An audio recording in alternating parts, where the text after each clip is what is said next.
Well, all you crazy cats and kittens out there in pod person land, welcome back to another episode of Faw to Love Movies. I'm your host, Sean Faw, and today we're going to be talking about The Woman in the Window. Yeah, The Woman in the Window. So this one is somewhere between an ABC movie of the week and maybe like a Showtime movie. It is okay-ish and certainly watchable, but there's just this sort of layer of crappiness sprinkled over everything, and then it's sort of capped off with an extremely unsatisfying ending. I'm not crazy. I know what I saw. They're all hiding something. You will not never met my mother. I haven't watched the original Hitchcock version in years, and that's mostly just due to the fact that I hate Hitchcock movies. But this one is a lot less slow and boring than I remember the original one being. I mean, sure, Old Al's version was probably a lot smarter and well-constructed, but I just remember being bored to tears with it mostly, just like I am with most of his movies. A crime of passion, filmed in a way you have never seen before, and as no one else would dare attempt. But the screen's master of suspense, the producer-director who shocked the world with Psycho. The story here in the new one is about a nosy neighborhood busybody suffering from severe agoraphobia, and one night she sees a neighbor get killed, or maybe it was all just drugs making her hallucinate, who knows.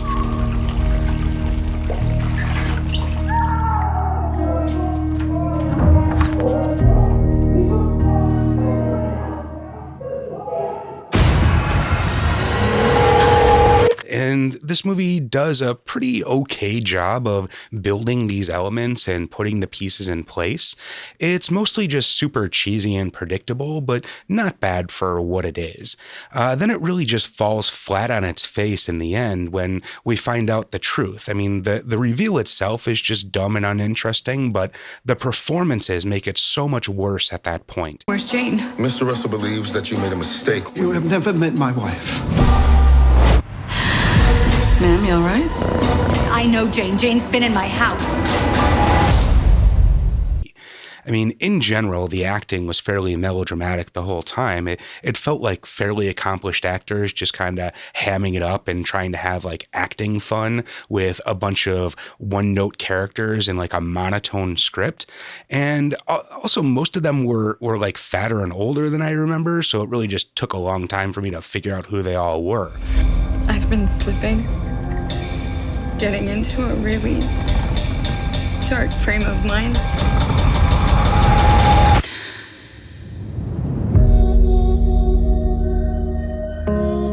So, I mean, Amy Adams, who I really always think is Pam from The Office, was, I guess, the most excusable. I mean, she was playing crazy, and there's always a lot more leeway to be over the top with that. And she really runs with it. I mean, not quite Winona Ryder levels here, but she was definitely going for it. I'm Anna Fox. There are some things that need to be said About me. And then Julianne Moore plays manic pixie middle-aged Julianne Moore, and it's really nothing we haven't seen her do before, except she does keep her clothes on for this one, so I guess that's kind of new for her. Pretty sure you're not supposed to be taking these with alcohol. Her name is Jane Russell. She's become a friend. Like your earrings. Oh, thanks. A gift from an old boyfriend. Does your husband mind? And then Gary Oldman is just kind of being Oldman all over the place and yelling and being all fierce and shit at any chance he gets. You're playing with the wrong family. Do they know you're here alone? And then I guess Jennifer Jason Leigh is mostly just kind of standing there looking confused, which she has really just kind of made a whole career out of. So I guess good for her for still getting paid and whatnot. I'm Jane Russell. Stop watching our house. Visually, this thing actually had at least some attempt at style. I mean, the camera was also a bit over the top as well and called way too much attention to itself. But for being essentially a one-location COVID movie, they did get a lot of interesting stuff in the can. Unfortunately, it was probably way too much interesting stuff, having the feel of being helmed by like a young, impatient DP trying to blow their load on every shot. Your meds can cause hallucinations. I'm not hallucinating.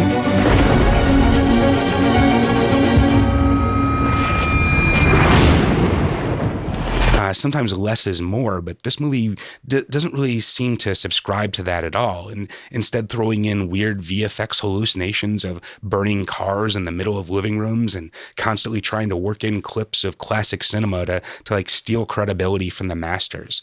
I mean, well, shit, did I just make an argument in favor of Hitchcock there?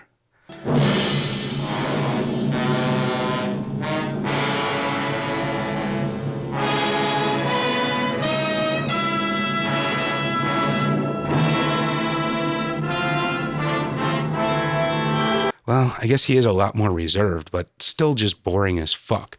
I mean, you know, there has to be a better way. And you won't be able to take your eyes off the glowing beauty of Grace Kelly. Your neighbor, she's become a friend. Those are just a few of my neighbors. 911? My neighbor Jane, she's been stabbed.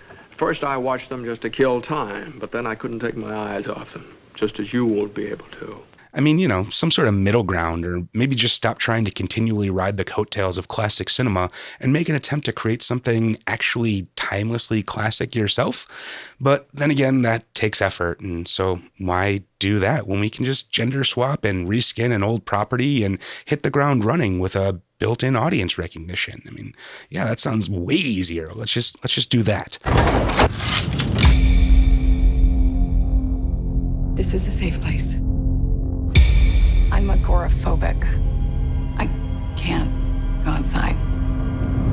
But overall, this movie is fine, I guess. It's definitely built for a wine mom audience and is actually slightly better than the standard fare in that realm, but still fails to break out of the TV movie aesthetic, no matter how many fancy camera angles it throws at us or recognizable names it tries to jam in there.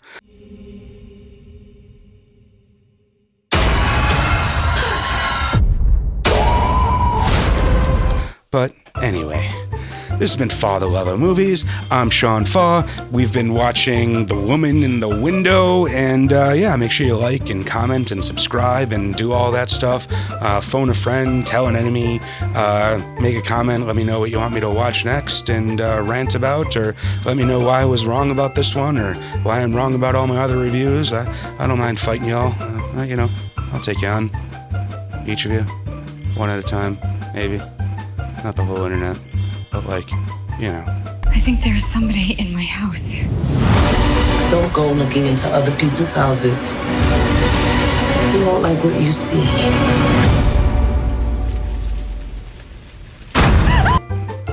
Bye.